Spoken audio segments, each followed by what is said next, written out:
Our theme today is the kiss.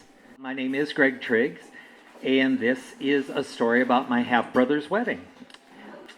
A boy dressed in a tux and a girl dressed as a miniature bride share their first kiss while grown-ups dance behind them.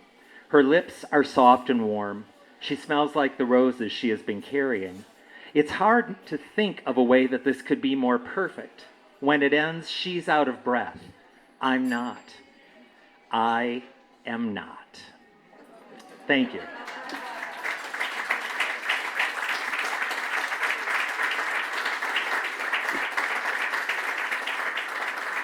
Our next slinger of yarn is John Eric Karkula.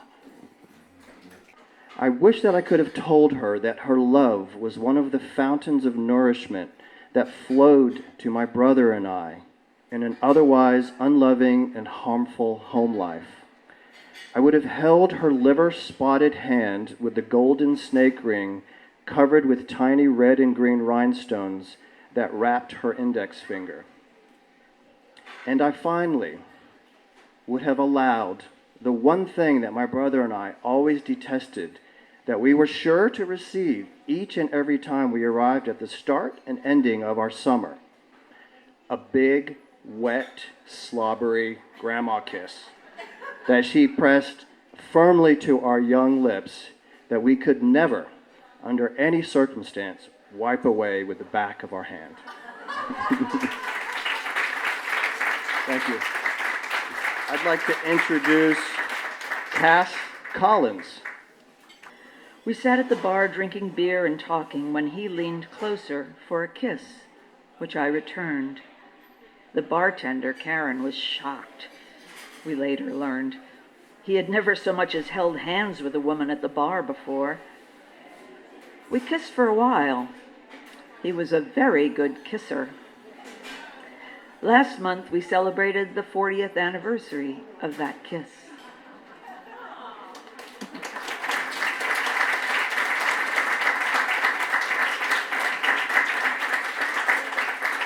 Thank you.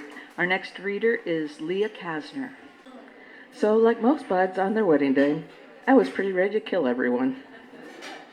It was really a big church, and it was really a long walk between lots of empty pews. But Mark was there at the front waiting, thank goodness. Father Ray had come out before the service and explained to the religiously varied guests how the ceremony would go so no one would feel uncomfortable at not knowing what to do when. When it came time to say our vows, even with his efforts, I forgot even the brief words he was feeding us, a small phrase at a time. And somewhere between to have and to hold, and until parted by death, the words slipped away from me, and I promised before God and the whole world to, oh, whatever.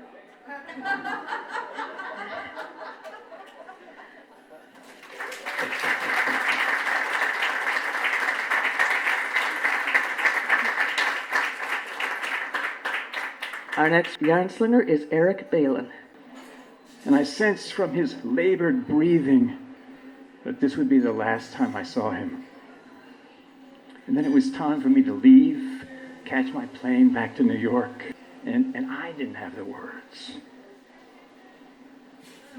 So I leaned over and I kissed him on his bald head.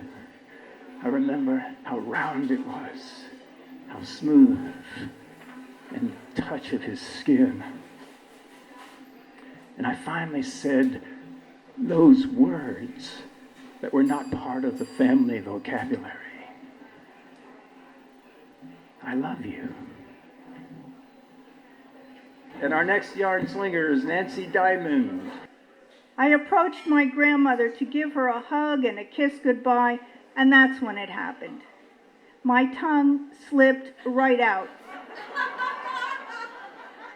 Oh yeah, as soon as it realized what it had done, it raced for the exit, but too late. My grandmother had noticed. Well, really, how could you not notice someone else's tongue inside your mouth? I looked at her, wondering what I could say. She wasn't looking at me, though. She was looking off into the distance, licking her lips. She was saying, I didn't know what that meant, but I wasn't going to ask. She had a little smile. After I had given everyone else a careful peck on the cheek, I began my long drive to Vermont.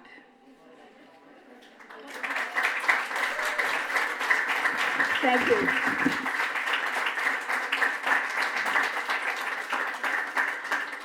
Isabel Braverman. When I had my first kiss, I was a senior in high school and I was 17 years old. If you're wondering if that's too old and is embarrassing, you're right. It is too old and it is embarrassing. I had been kissed before, but only during games of Spin the Bottle or Truth or Dare as we hid away from the parents in someone's basement. And that really doesn't count. For my entire high school experience, I didn't have a boyfriend, despite all my friends acquiring one at the same time. I remember a particularly painful Valentine's Day watching Pride and Prejudice by myself. Anyway, the first kiss was with someone I'll call John. I changed his name to protect his identity. Next up is Ramona Jan.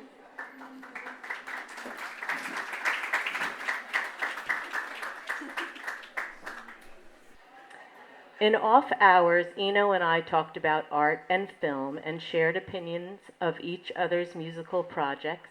For me, Comatines. For him, rough cuts of Bowie's new material. I never told him about the kiss.